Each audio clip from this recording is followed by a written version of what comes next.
इस्लामी जमीयत तलबा के ज़ेर एहतमाम हज़ार यूनिवर्सिटी के बाहर हुकूक तलबा मार्च का इनेकाद किया गया।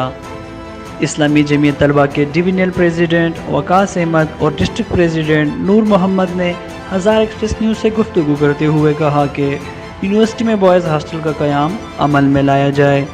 गुज़िश्ता सेमेस्टर में कोरोना की वजह से तलबा घरों में थे, सो हॉस्टल की फ़ीस वापस की जाए। मज़ीद यह कि बड़ग्राम कैंपस को बहाल किया जाए। साइंस सब्जेक्ट्स के लिए प्रैक्टिकल लैब अमल में लाया जाए।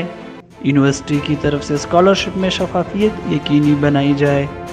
इस मौके पर तलबा की कसीर तादाद ने हुकूक तलबा मार्च में शिरकत की।